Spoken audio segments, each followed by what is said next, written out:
esalaka mingi vraiment na émission na ngai oyo kati na nkolo koyembelaka mwa nzambe mwa loyembo mokie po yenda bongi na lokumu yenda bongi na masanzoli nyonso epesameli ye nayemba tata ko mongongo yango eza vraiment malamu te po na nga pe chanteuse te mais namekaka kokumisa nzambe na émission na ngai na lolenge na ngai ya kobanda koyembela ye kolo teleminde na kembo bikela munyoso bifukama o masia na ngazana bomoi ngana ningala tina ninio ata mabele fungwa mibi paina telemi na bangateo oya simbinga za makasi kombo na ye Yesu Kristu atambato baboyi kondima oya lobinde yango ekosalema poranga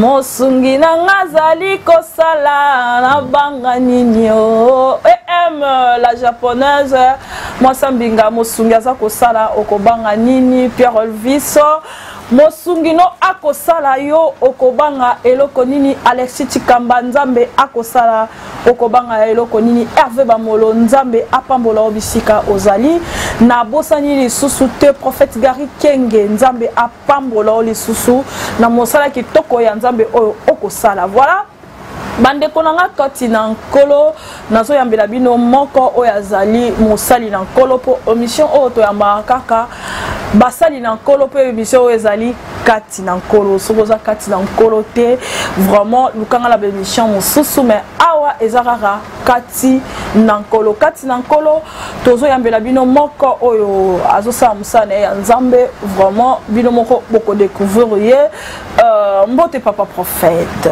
mbote mama boni nzamba obatela nzamba pambola amen apambola pe no kazo pesinga voilà oza prophète église nini naza prophète kombo na ngezali prophète Berlin Lukoki Bishima prophète Berlin na travailler na kata communauté Jéhovah Shalom ozo kambama na mon père spirituel aussi les prophètes GBK na to denga mikara GBK Gédéon Bekanga Lokosi c'est lui mon père spirituel ma père spirituel peut vraiment olunga ba sir non hein obi abinga ba benge GBK wana ngana nga bengen mingi bongo parce que je suis son premier général il y a Kolo Pezara. Il y a Kolo Ezali. Ah, ok, d'accord, papa. Aux prophètes, au Yamba qui mission, non, en tant que prophète. Bon, si je voulais. Nabeta li solo na ngai ya koyamba sur les autres aux tambola. Non, kobeta li solo te juste malboso o ya na émission na ngai kati na nkolo il faut peuple de Dieu ba comprendre peut-être prochainement tu vas na kokota à profondeur mais moi mukie na synthèse mukie kaka peut-être de la risula amela masanga l'homme que je vais de parler mon père spirituel akutinga na bar na mena masanga vers 2005 arabisinga que non Dieu me dit que tu es serviteur de navinga serviteur de nous akuita masanga mais c'était mandon na baba azote yanga Yesu si un jour nous décision en 2006 n'est bon si ko na tiki makambo il faut na commencer l'ensemble d'accord na bandi ko frère to bana rat église frère nous surtout bo bande église sika bo zo ko baba nous surtout na président d'intercession la 2009 première action à organiser l'église était le président d'intercession quelque chose se fera après ta prière la mission nous avons dans une dimension terrible je suis la première fois dans mon ministère na prier un paralytique à Tambola donc dans Basala Ngolu j'étais frère je ne connaissais pas mon ministère mais un jour mon grand-père je saluais à passant mon grand-père le prophète Jérôme Lay aïe qu'on visitait la Milanga là Dieu m'utilisait en prophétie, en miracle, tout ce Jésus, j'étais mon frère. Après quelques temps, on m'a consacré comme berger dans l'église. Après 9 ans, on m'a consacré comme berger. Après tout ce temps-là, un jour, lorsque j'ai prophétisé, dans ma famille qui déclarait ma prophétie, ma accomplissement, l'autre personne m'a dit un prophète. Je ne connaissais pas mon ministère. Or, un vrai fils, pour comprendre son appel, il faut que son père puisse l'orienter. Oui. Alors, un jour, mon père me dit que Dieu me dit que tu es prophète. Alors, comment je suis prophète? Il me dit que tu es prophète, tu es un ministère prophétique. Voilà ta mission. Mission à Ezali, Je lui ai dit merci.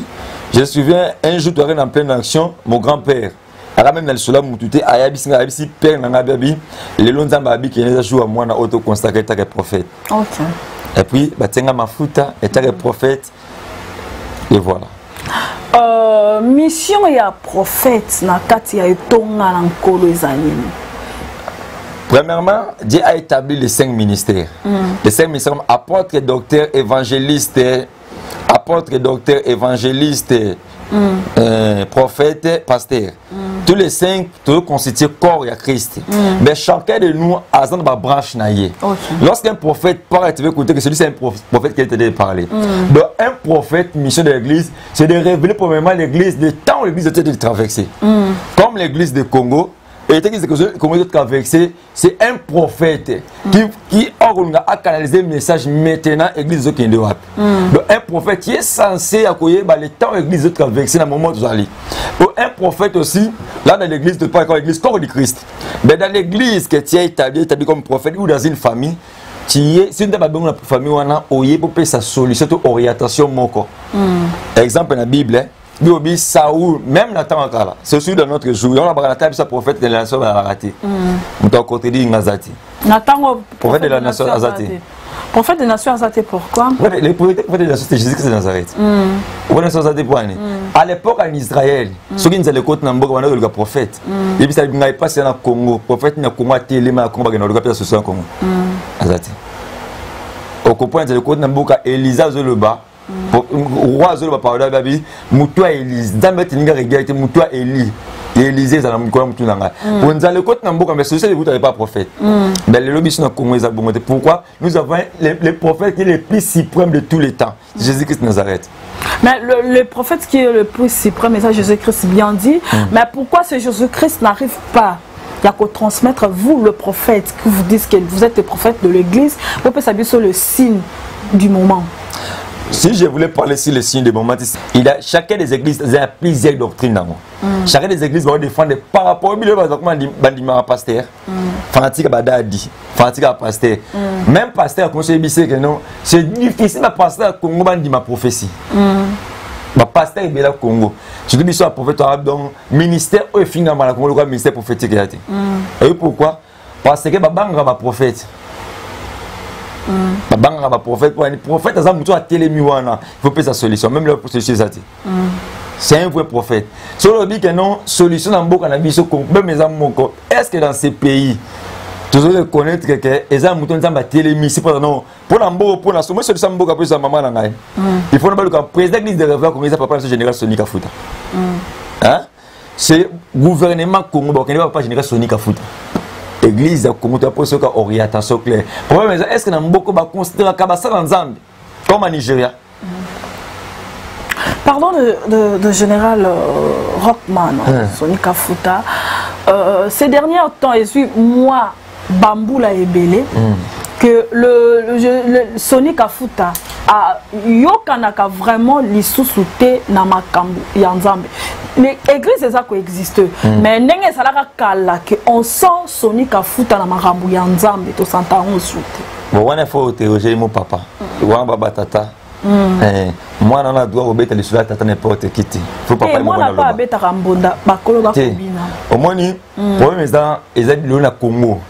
Tu as bien poli dans les ministères, bien discipliné dans les ministères. Au moment où on a vendu, on a respecté l'humilité précède la gloire. Nous sommes pas soni basal na mboko biso tous na dosala ngote. Ben mboko va pour faire mboko bimi après ta senini asili. To papa na basila nzamba mboko mettre mboko c'est la nzamba. Wana nzamba papa na yebité na yebiki na tota leti le 8 mars oyo azana action ma fille de Sarah église. Ma musu action évangélique à Liban papa ça rappeler les souhaiter. Mais la carte église papa ça la rana. Ah OK, d'accord. Évoluons alors. Bon moi étant que prophète. Les prophéties aujourd'hui dans le Congo, beaucoup de prophètes sont des aventuriers. Beaucoup de prophètes sont des soufflets prophétiques. Beaucoup de ici qui ont un évangile, beaucoup de aventure dans la carte évangile. Dollar t'es papa. Hein? Bon Luka dollar. Maman nzambe mtapambola. Nzambe mtape sarambongo. Au moins na so no boy. So nzambe va pambola nga Berlin Chico. Papa au moins ya au moins dans le cas de mission à YouTube, dans un appel là-bas na porte belé. So moi la porte c'est que nos prophètes on prophète intel. Pour soutenir maman pona papa ce que nga descend.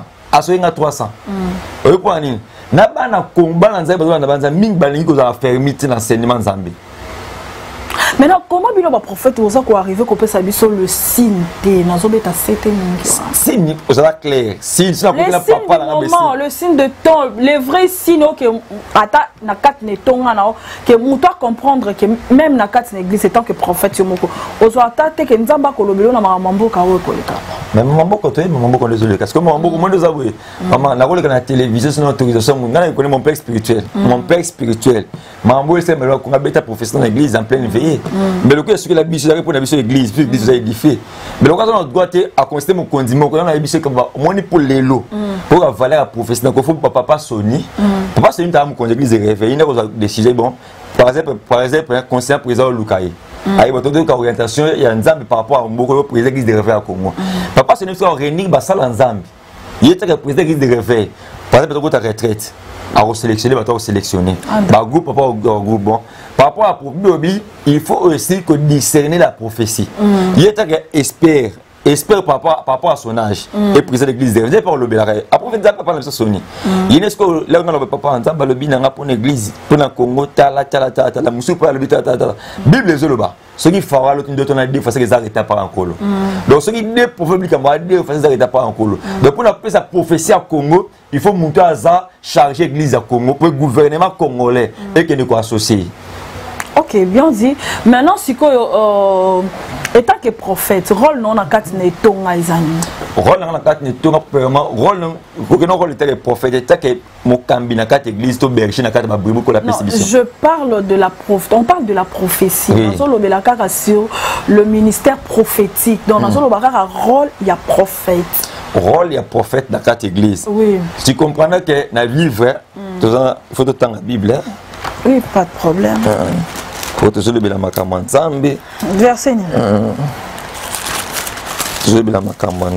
Makambanzambe sengi to ki nango na Bible soki Bible ezate langi to tanga to na 1 Samuel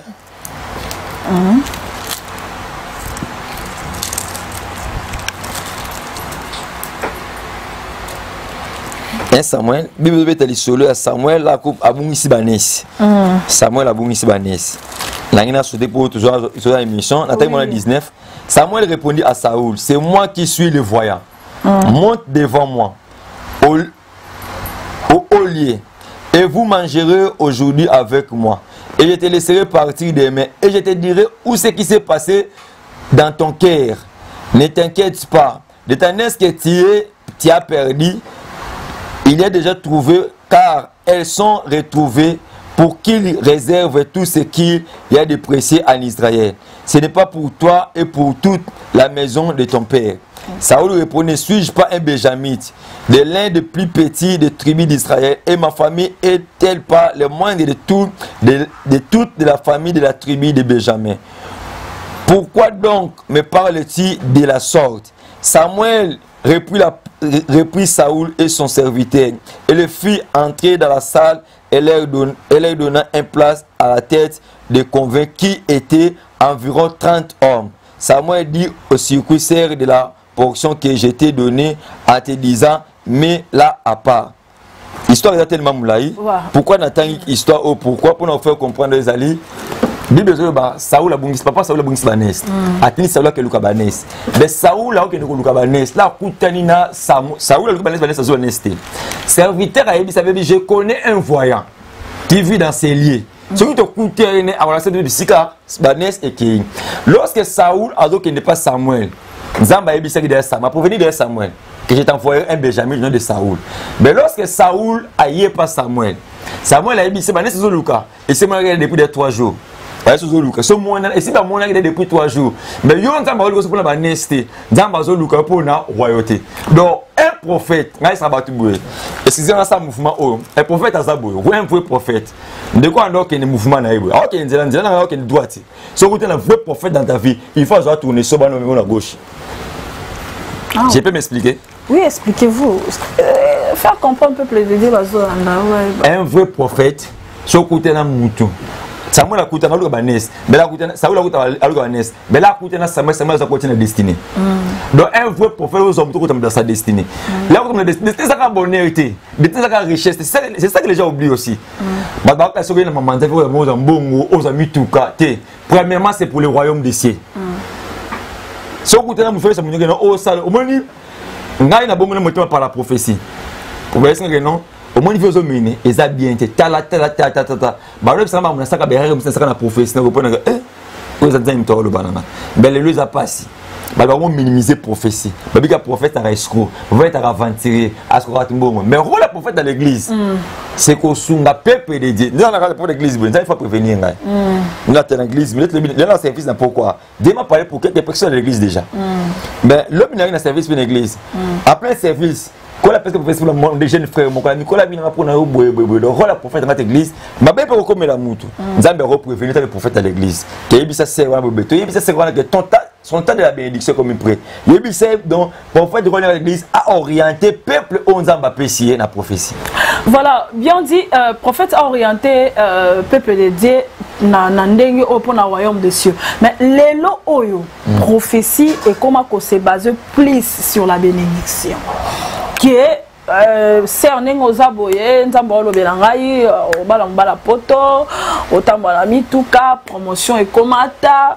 C'est tout ce que le prophétie. Au moins les lots, bala nzambe bako kuma komona ba prophétie comme il okuta parce que tant lobini a bala na 2020 aussi la 19 combien de jeunes filles, de jeunes garçons basé ba prophétie ba voyage ya mabala na 2019 et l'équipe est comme il a mois de mars ko kisamite. Tu parles avec un prophète. Ouais. C'est l'école d'un prophète. L'école prophétie, il faut écrire. Samuel Wana, à côté de David, Abinza Matina Wano comme roi. Un prophète voit que les sommets, la vallée prophète a ébarqué. Un prophète voit que les sommets. Samuel a dit David que au comme roi, mais c'est David qui écoute un Goliath, il faut mettre Goliath. David un jour il a Saoul. David Saoul on n'a pas Boumaro. Donc a dit ça que non, Zamba au comme roi. Mais vallée Zamba a bombé la prophète. Le parler dans le bani, c'est pas une prophétie que non, au Kobala, au Kobota. Pour même le prophète était le prophète, Amoun était le pongo. Mais nous laisse sur l'époque où c'est comme mariage. Dans la boue qu'on a pas pasteur rebellé. Il va passer prophétie que un jour dans une église m'a la cité faite. Et c'est là pasteur les prophètes impatients. Dans hôtel ya. Dans sa maman le sens ça il y a sa maman en PC liba. La thème sa maman dans ba PC maman bi na bi papa ngesi na bala. Na côté maté encore la vie bisaï. La maman le maman kola bi na do PC liba. Maman si c'est ngesi na bala. Pasteur église à guissage a été ma maman quand on la prophète papa aza deuxième bureau nazo bunda pour na maman ngoti kaliba loté siko wana prophète abeta côté liba nazo viveza yete mais nzamba ataba bombe ngaka maman sa deuxième bureau nzamba yebise kazo bala nazo pese libala so la prière aya bando lela prophète zaka deuxième bureau tellement bolobi nanga c'était pour que makambo asko faut tambula boy tika libala meza yote Lukanza maintenant au péché de bala. Parce que même dans la peuple de Dieu, on a au péché prophétie maman. Mais ceux qui ont tambour selon l'insigne de l'Éternel était ouvert comme pessimité. Un prophète n'est pas un magicien. Mais à l'époque, quand les Arabes, à l'époque, les Arabes ont appelé ça prophétie et Koki Sami. Il y a des prophéties de Pessarabatou. On a repris des prophéties même d'être Koki Sami.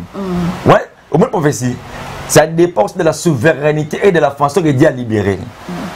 Moi j'ai vu dans mon ministère étant le prophète. Là si je suis une date et quoi qui ça. J'ai un maman il à Londres. La bien ça dit Zamba lobi. Papa na ça na dit l'autre le 30e le cannabis. Pesa nga 2 jours to prier na bien après déjà. Après déjeuner ça dit là non pour ko la bi na date boyebo bana musala. La même date benga. Na una bossa naki. Papa nena zaboye ba benga flake bana musala. Donc wana Nzambe. Monsieur Penta le barapé était elle est pas souvent ta bonne Nzambe. C'est professeur qui ça m'a pour na biso ba pasteur. Pour na biso ba pasteur. Na ko linga te ba l'église ba souffrir. Le reste yo personne ka prophétie, le reste c'est dans la moto moko atambola. Moto Nzambe siko. Moto Nzambe atambola.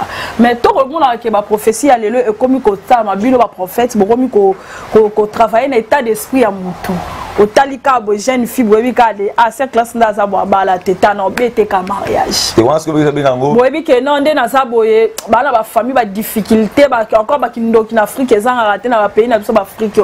Obetika koko la bino boye. Oh nini. mais bon on a l'état d'esprit à mutu boyebi que encore comment on a classe à théologie donc et comment on landisa mana prophétie na attends la théologie attends la Saint-Esprit na lo banini wana ezata benga ba prophète à culture générale famille sona kindoki famille toi na combat prophète à culture générale un prophète bazali papa maman parle de prophète bayali eh ngana beza to que je suis prophète ba benga ba consistant avec je suis prophète papa na ko tala mutu boye prophète qui général les alliés ouais prophète qui général prophète est soufflé mi ke na balu etendance bayali na luzizi da bayali donc abiminda on a ça ko pambongo na c'est là que c'est bataille ana bagité sugo a tatone on va pas tatone a bloqué belé na ba moko nzamba balanga famille mutu montre-nous l'agneau et cela nous suffit un vrai prophète a décaté au moins sur l'axi problème décaté les problèmes. Non, on fait que ça va la rater. Au balade, si vous voulez, que ça va la rater. So, nous avons le bien le lingeni. Ouais, ça, chacun de nous a que l'anza. Yo que l'anza bende. Na ko wana ba stikri. Et encore ça service à renseignement de l'université. Ah, nous avons le bien ka bina le bien biso. Nous avons le bien muno surtout. Dieu parle, nous avons le bien muno surtout. Ouais, mais est-ce que yo oza sensible. Nous avons le bien kai. Mutu nyons nous avons le bien kai. Mutu nyons wa priaka. Non priaka ti. Nous avons le bien. Ouais, pour ani. Là par exemple moi typique. Là ta kana ba le yenge. O kenzela mo bo esprit bo kenzela na.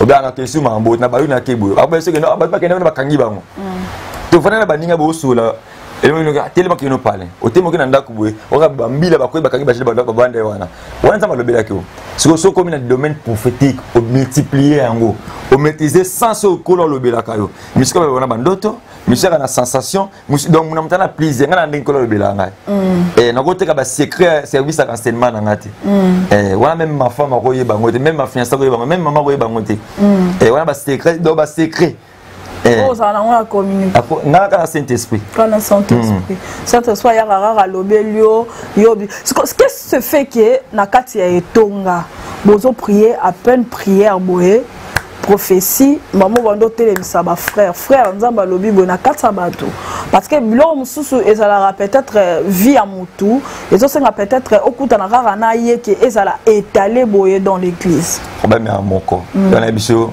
ton école modité rabatera sur l'école de la prophétie et la maturité prophétique comment on a fait de maturité prophétique na rango vie à mutu privé na robeta en public mais autre perception dans qui ça a koloba été au PC prophétie maman mo à plein kilt na bi ya frère on a plus de en plein kilt ya prophétie la vie privée ya donc ba que non le bima ko sak bete non au moins prophétie musfoyeba il y a d'autres professeurs dans la vie à mutu peut fortifier foi mutu musus moi je suis pasteur prophétie se repère ça mutu musu la a découragé par rapport à des problèmes mais là on est nzambe nzambe ça na terre na terre il est de réaider alors par la de la terre me fiti somme et bisa maman Clarisse que j'étais béniré donc nzambe pour la terre me fiti nzambe ibi ngano ko le kamalam prophétie libéral ou ta biso on ko le prophétie sentiment na yé c'est ka prophète de frère wana là la monnaie lobi na bi na en plein service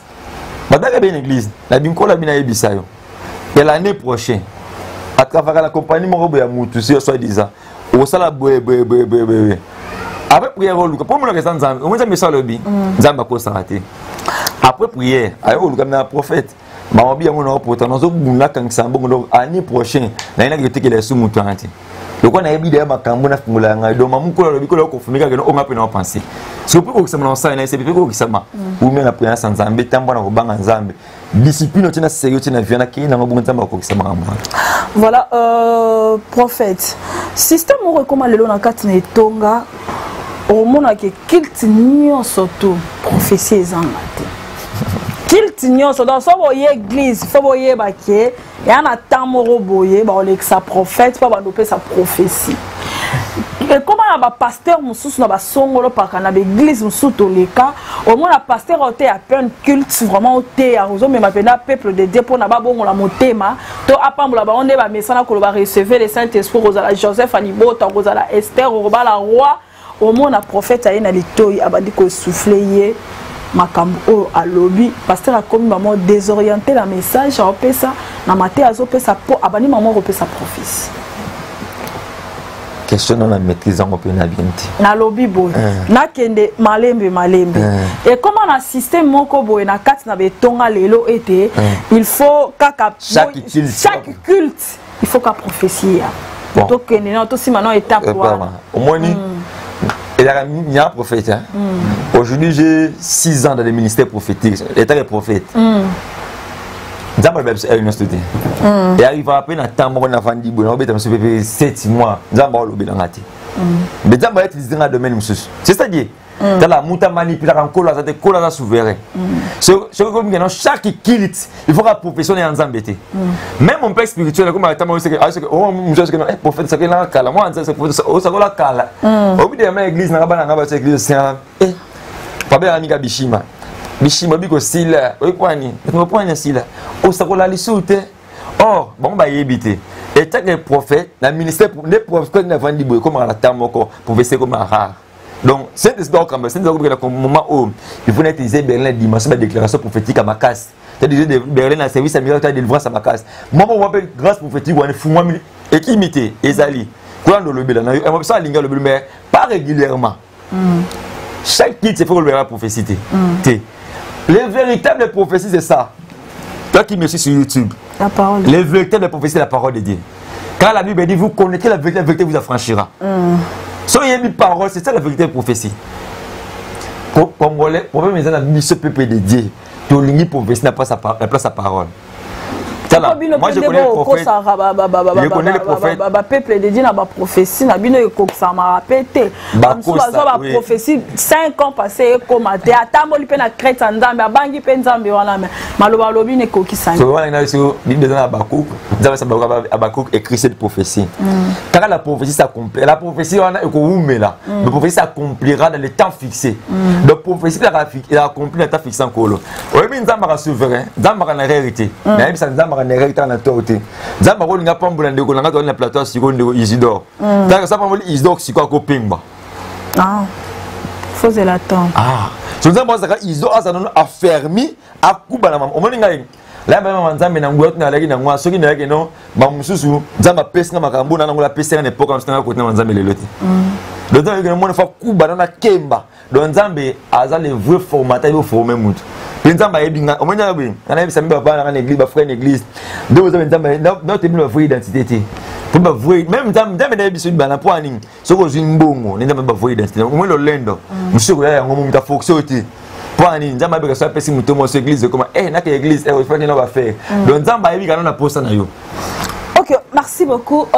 Peuple de Dieu, bien surtout au Bozolanda Bisso. Et là, nous essayons vraiment l'acteur et nous c'est plutôt cité par rapport à la bénédiction. Nous et ça là qui est pasteur à côté à azoté à peine peuple de Dieu, mais prophète ça y a bandi ko souffler un message. Eza mabé. Commis désorienté. T'es comment désorienté t'es. Problème à la eza prophète pasteur a failli ba makama Nzambe. Oyebele l'autre na misusu comme pasteur papa on a pasteur comme pasteur. Wana. Tu n'attends pas combattre. Misusu pe comme pasteur. Ça va oyebele papa va tirer église. Oh. C'est papa va tirer église ba ça message de mon ami ça va te mettre bon beaucoup. Mais là au moins ni mutabenga mutaranzambe akamta mukilité.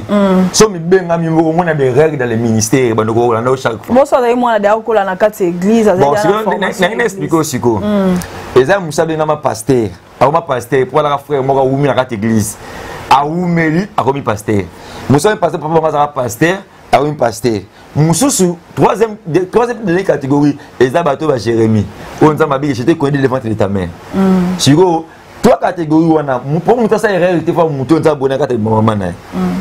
Erreur eza humain eta ke mutu. Mais ce que teya, ngapi na teya, ngapi na teya, moi na mon église. Otourner ba seigneur à ce aussi ne comprendre que moi na un message moko. Bon message appelle ça important pour na mutu. Si vous avez un peu de place, vous avez un peu savant na yoki. Na quoi de matière na ngai. Après ta sœur bolukanga, ton frère bolukanga. Ngas que na raboy. Si vous de presque professionnel, tu frère presque professionnel. Après prier la maman vanda. Frère yaka. Le pas prophétie obe pour na sœur a roloba. Si ngata ke mukolo, la bi ke ama mususu albi bien na bongi c'est les prophéties. Tu na pesi la ngosasno to ezanga interprétation, na interpréter prophétie. sikoyo eza ba pasteur mususu toza ancien ministère mais eza ba pasteur mususu yenza ba pesa ka parole anciennement te yakaka prophétie pour na ye to songe to message pour na ye exact mais ce que tant yo prophète au côté à côté ya likola cher oye maman ko pesi est-ce qu'on comprendre maman ko profession na c'est ça on a ce que ça problème yango wana on a problème ya nini il faut qu'on apprendre des notions dans les ministères. OK.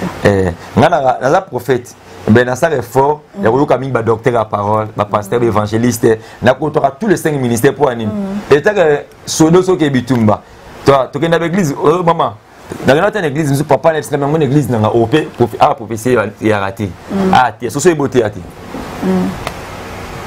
Voilà, merci beaucoup. Pourquoi l'église Nankolo est comme le royaume pas qu'on nomma ba pasteur? Je comprends la question. L'église dédiée, certaines églises où ils ont l'élo et comme le royaume, c'est-à-dire descendants de Totanga empire, je crois dans le 5e, 4e histoire. Chaque église a un statut. L'église de ASBL. L'église de l'État, ASBL. Donc on a un statut. De chaque église, on a un statut. Mission na statut na donc chaque église a un statut na chaque église comme que non ba nous pasteur papa c'est papa statut na ba san église na bango et taliban que ce qui papa ni papa longo to akufi moi na remplacer ce qui moi na pas ça appelle les amabete ma best que ça appelle te pour mes moi Ndé tu stong ota la beauté on bani ministère non 6 ans à monde de prophétie na été 10 ans na mamanzambe tant on vendre la penda botali l'église on surtout le ba solo pour toi la caméra posa oza mosali na nkolo tant ota la rapenda qui batu o ba pasteur wana oyo batiaki bango kapona ko sala ni o section ya famille pour étant que l'église na les voix Matthieu il y a plusieurs viendront dans mon nom prophétiseront, feront des miracles. Mais je leur dirai, j'ai un angati à Yesu. Donc, on a vendu bouillon, on doit condamner mon tout frère et taquer aimé. Ça me rend malade, ma bé. Église est bango. Taquer juste. Et taquer juste. On va condamner peu. Mais ceux qui n'ont pas condamné. Juste, jugeront la terre. Bon, il y a des rebelles dans l'église. Il y a des églises où on a tika. On a notre yibi. Des rebelles. Tu vas pas être dans Gishasa. Tu es des rebelles. Parce que ma campagne, tu as l'église est comme le royaume. Au moins, nous avons monsieur une église. Oh, bah, on va quand tu on va quand on dit. Tu vois, na ninga kande sko te ko tanga ba komba ba sala nzambe. Pour la ala msala nzambe, tu nzambe te. Na respect wana. On est tiko balaksa mamanzam. Ata so pe oye bano ki na professeur la lebo comprendre que on a pas diabolique mais o défendre ka. Tu na défendre on sigoté. Non défendre mututé. Non défendre mututé. On va moment de Moïse Mbi. Na sunga mo so ko lobati. Zela. Autant de Moïse Mbi. Allez, c'est ça problème papa ba matike l'église. Papa ne masikatenda, papa matike l'église. Bon, et à moment la bango église doit matike la bango. Moïse so ça be règle. Oh ngoto yebi mama Eliane, oh actualiser lelo. Pour que non, et ça quelque chose à rolobater. Eliane. Est-ce qu'un robot Moïse Mbi na Eliane. Est-ce la vraie chose à faux. La réalité, sur l'église est structurée. Il faut ne pas dans suspendre. Mais où tu es en Angola? On a sa carrière ministérielle, sa carrière musicale na ye. Voilà côté musique na ye ou batika. Voilà musique na ye. Musical les gens qui étouffé ministre azo ça la carrière musicale to boité. Azo ça appelle carrière apostolique to boité.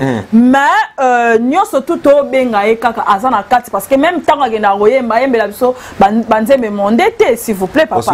Ayembela biso banzembo to kalilo balankolo. Muto nyonso tout ayebaka makambo nzambe soki aza na mwa mbebe esengeli bapinirie selon la babouye olobi makambo ya église Moïse Mbi makambo bimaka c'est la vraie to faux normalement l'église il fallait pas vendre ça ate yarati lelo tiki makambo obeta na Angola pour lobi musique ate yarati lelo moi ce que ça erreur na ndenge ni église nyon surtout même ngai ce père na kile kamo et ça photo pour nous battre notre personnalité dans fa vendre ça non au vendre pour ça ata une semaine au fait au vendi ata une semaine 2 semaines souvent moi le qui beauté parce que au ça que bon église n'était ce que ça ne bete le kamba makana yebite ne kamba melaka na yebite oui que ne Michel Bakenda za raison vraiment et ça n'a pas si makasi na motema Parce que c'est que prophète, est-ce vrai ou faux? Bon, non, on va pas YouTube. Comment état que prophète. Voilà qu'il y a un domaine prophétique. Oui. Si on a ça pour l'état que prophète. Ça quoi état que prophète? Pour nous, ça pour l'état que prophète. Michel Bakinda. Bon, là, nous avons une question. Nous avons Mickey. Baba, il y a un poison. Nous avons un dimanche, nous avons un poison. L'église a pasteur Richard Bosco Kindomba. Papa Richard Bosco Kindomba prié là, qui a PCP fois. Tu vois, mais la lundi, ma kamounaye.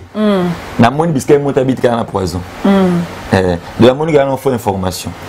On a la prophétie, c'est normal. Bon, parlons de la prophétie alors. Il y a un peu normal. Et ça, pour ça, faux.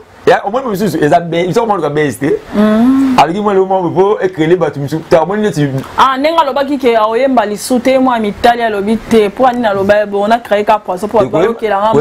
Pour yemba li souté même si tu comme là qui na Instagram, tu sais que pour tika musa nzambe tu ba loba na. Pour nzambe mutabenga, ngana comme Instagram. Na c'est frère tu comme ça tu ba loba lo. Ni to finga mara esco moyimba. So ça o ko nte ko zana ngoti na ko te musa nzambe. Yesu ko ba finga ba même banga matika musa tata te bonga musa tata. Ah ça que nto biso to la. Ça ma be o ko so ba sin église. Wana sigo na église. Wana mabeto kwa babet na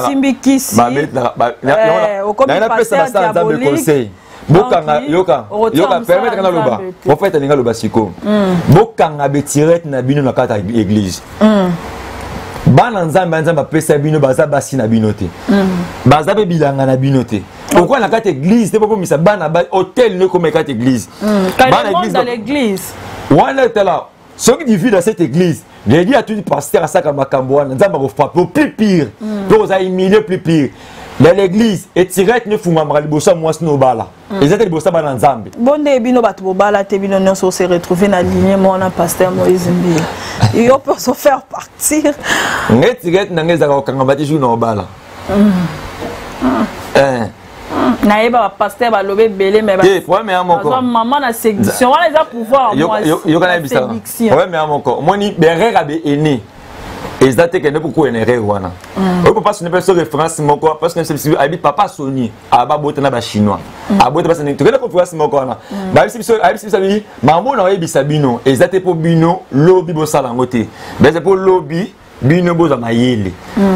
Après c'est ça donc on va pas faire ça ba grand tokinda ka ba connaître ça wana et que non le bon c'est pour Sony ka futanda beta masona ye mo ka pese exemple mutu boye bande hein ami boyi koloba kezai ça pese exemple mutu ka c'est pas ba non mutu ba kwa mo prophète bo ça sa prophétie tout na nzambe tout na nzambe tout na nzambe na sepeli tout na nzambe ben na yibisanga so na balité la kanget tirette na ngate jour na bana honorer ma femme au moins so dans ma vie maman ça maman ya les deux kiminga comme kiminga et oya ka ba dans ma vie maman na babi okomela masangate tiju mwana ko botama maman samso o même masangate tiju mwana ko botama pour ani dans les ministères foyer ba muta na instruction za mapesa ngana interdiction ko la pesa nga o ngabele na yebi na ko bebisa bikila na ngate OK so ba mais so woni pasteur na kate église adima kana ba samela kama sanga asala le kana tout asela nzambeti ndeti pasteur Moïse Mbi voilà peuple et ça exemple atatu roloba boye to komona ngo déjà tant mambo Eliane ezoleka na bongo akanga retirete te to lobani voilà tout ça c'était sur la bénédiction c'est-à-dire que makambo tolobi par rapport à prophétie au que et simba maraso qui monta ko tambola mais Deutéronome 28 na otanga rapidement et puis yo okomeka petanga na otanga essayer de méditer 28 26 na ozwara 26 et 6 je crois 28 6 to kitamale malembe peuple de Dieu je lis la parole du Seigneur tu seras béni non tozonga mo mukie je crois Deutéronome, pardon, peuple de Dieu, 28:1. Si tu obéis à la voix de l'Éternel, ton Dieu, en observant et en mettant à pratique tous ces commandements que je t'ai prescrits aujourd'hui, l'Éternel, ton Dieu, te donnera la supériorité sur toutes les nations de la terre. Voici toute la bénédiction qui se répandra sur toi et qui seront ton partage. Lorsque tu auras béni, à la voix de l'Éternel, ton Dieu, tu seras béni dans la ville et tu seras béni dans le champ. Tosimbi mukewana. Nzamba koloba déjà que tosi to botama tant to ko botama to saki déjà na bénédiction na biso. Mais qu'est-ce que tu fais lelo to ko pambwa maté? Et comme il y a ma prophétie. C'est que dans la bibliothèque. Voilà. Si tu obéis à ma voix de l'Éternel, ton Dieu, et en observant, en mettant en pratique tous mes commandements que je t'ai prescrits aujourd'hui. Pour la zone de Timothée, mon fils, il faut que tu enseignement un peu sur les impécieux. Pour vivre bénédiction, il faut vivre dans le principe en colo. Si on vit la bénédiction, il faut vivre dans le principe en colo. Autrement, il faut vivre dans l'étranger. Donc, il faut vivre dans l'étranger aux bénités. Au camp pasteur, mais pourquoi ma pasteur a été avisé sur les commandements de Dieu, sur le marche à suivre de Dieu? Toti kama sumu fuyant le péché tambola boy pour lobio simba bénédiction nzamba tiayo dès que botama kila maman na yo kaka reçoit la bénédiction. Au moins na boy tu na funga sali na sali séminaire moi c'est la sanctification au moins l'église est tondati on a église l'église à Congo ça c'est séminaire de sanctification de parler de péché l'église est tondati mais ça séminaire moi c'est la bénédiction c'est l'élévation c'est la prophétie plein. Et là, pour passer des malades d'église à Congo, tu tiens à battre pardon. Tu vas faire mission l'église à l'île. La paix, ça va à faire. Ça fait mission comment marcher à la crête de l'éternel. Comment marcher la vie chrétienne. Et ça va faire mission. Si vous pouvez aller, la paix, exemple, moi, va passer au théâtre. Au moins, on a attendu.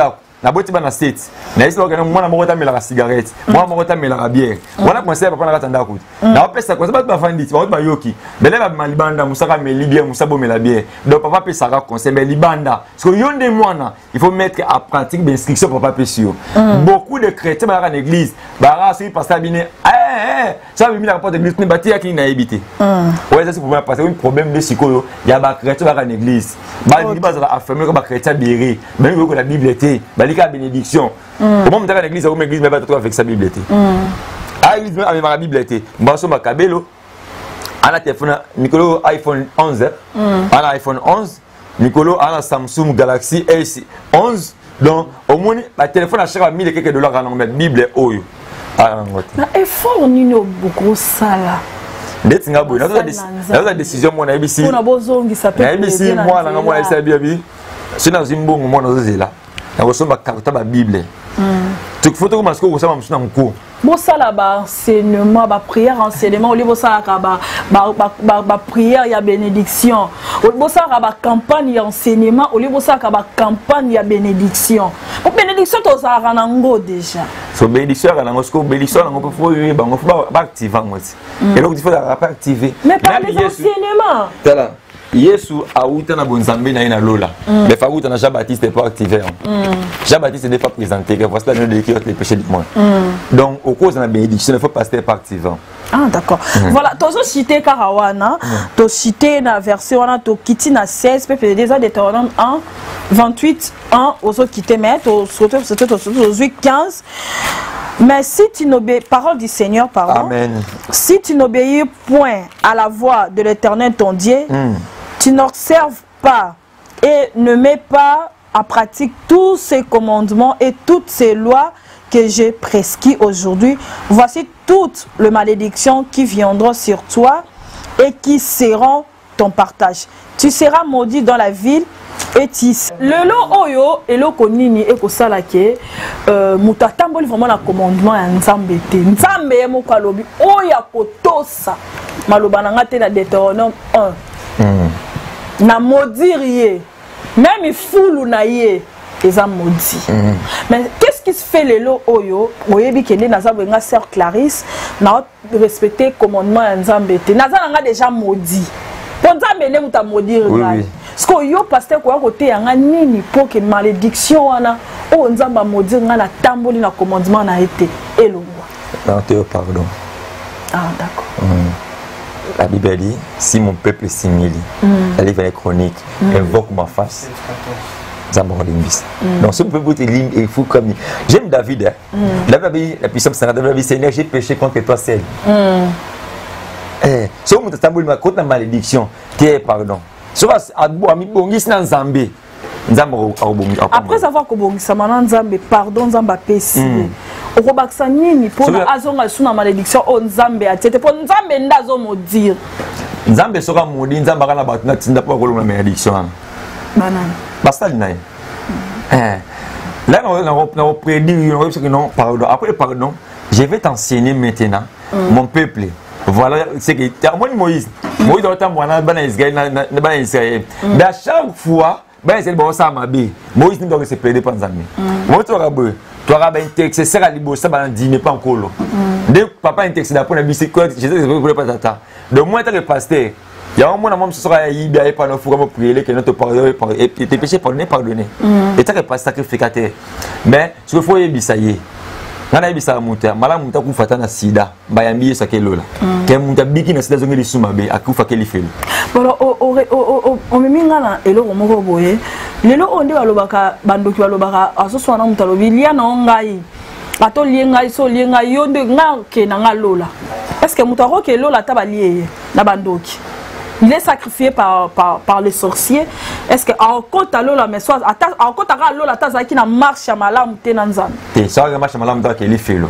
Quand à l'eau la principe mususu. C'est une de qualité yo. So la vie na kobanga nzambe. C'est difficile. C'est difficile. Muta ta mabanga nzambe de kagolia ote. Maman, ngana fandi boy na bisaka batu. Bando ki bara ba petit na ngai. Dondo tala. Moi, je suis par toi. Ce qui est le chrétien. C'est ce qui est le mais de quel chrétien. Or, un jour, on continue par la science. Il y a un prophète. Il y a un loge. Il y a un monde spirituel, dimension qui est accélérée. Il y a une loge, une formation dans la de localité. Si vous avez une dimension qui est formation de Bangangai, vous avez une loge de Bangangai. Si vous avez une Baraba petit donc baraba Mickey donc historique de galé chrétien donc de galé pasteur ma vie de galé pasteur de galé chrétien c'est chrétien na kati na tama kilo nango so za makila ba yuda so za makila ba yuda rien muto za makila ba yuda kata manginga ta David bosa Goliath ba ota la taille à Goliath ba ota la kingamba Goliath David ota kata Goliath. OK. Oui, on a le bani. Là, Goliath est ngambé pendant 4 jours au gang, mais David doit attendre. Kakata Goliath doit Goliath est incirconcis. Goliath a mangingati. Donc David doit faiblesse à monter dans rebelle la poison incirconcis. Donc le monde a une caméra, c'est parce que non de Kanda Zana, as incapable, donner la Zana, dire toi la vous me na makas. Voilà, merci beaucoup peuple de Dieu et à Koloba Ezebelema tokozwa prophète prochainement na tolobela les sur la clé du royaume pour peuple aider à comprendre biso ou bien le quoi tous en moins ya femme toko lukato sur le prophète peut-être dans 2-3 jours à l'obala biso vraiment pourquoi je suis mariée. Voilà, merci beaucoup. Et pourquoi un bon comment vous ça un bon choix dans le conjoint dans les relations mariage. Voilà, pas de problème. Bah si j'ai ça tellement évelé dans le mariage, tu remets capé qu'on le prochainement pour tout ça la mort de la femme, tu relukato pour na mokolo mususu moko poto le bela makambo, tu annoncer bino, bon ça a toujours branché na magazine na bino o ebengami kati nankolo papa na éviter ce que ça na message ni ko pesa na peuple parce que tu comme na suka. Bon mais ça peut dire ali que non. Pasteur mon côté découragé yo, sœur mon côté découragé. Pasteur mon côté, prophète mon côté, apôtre mon côté pour faire un Golgotha. Mon ta pour faire Golgotha Zakaïe sur Christ. Pasteur de ta il met au prophète mon casque comme un bon, qu'on l'embête prophète comme un bon. Je comprends ni bobo scroquer baba bobo. Surtout ma sœur na biso, ma frère ba na poto. Ba onyo quoi, ma message na bino. Et ce mon a faut $20. Et ce mon a faut $30 pardon.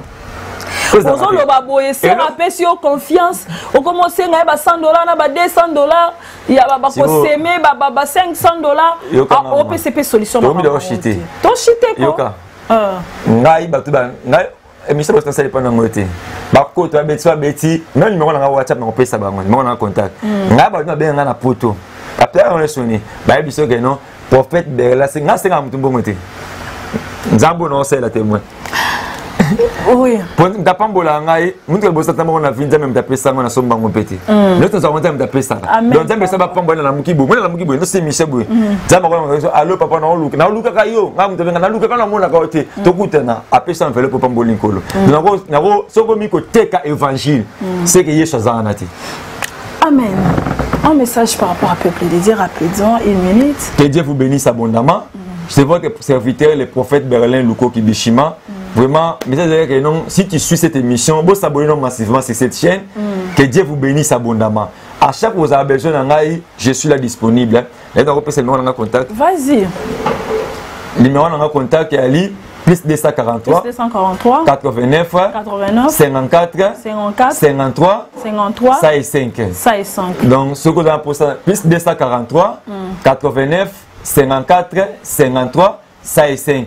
Écris-moi sur WhatsApp, Benganga Erno Solingi, prophète Berlin à 5 Ramutumbo Moté, on y consultation.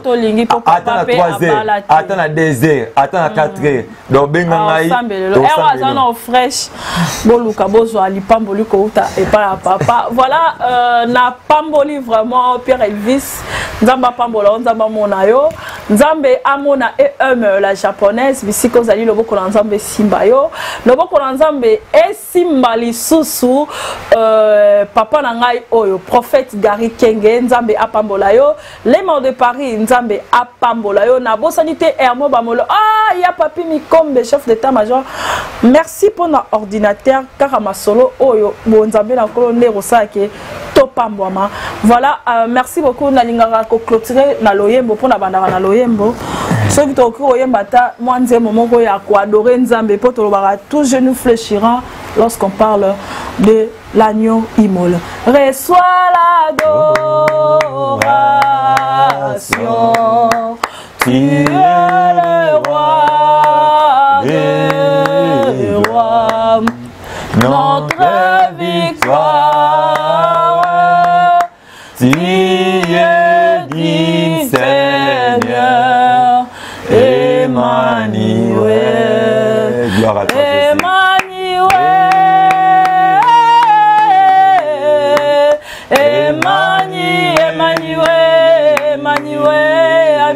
voilà, peuple de Dieu, surtout à nos côtes, vraiment la dimension prière, vraiment, Zamba Pambola Bino, prochainement. Merci.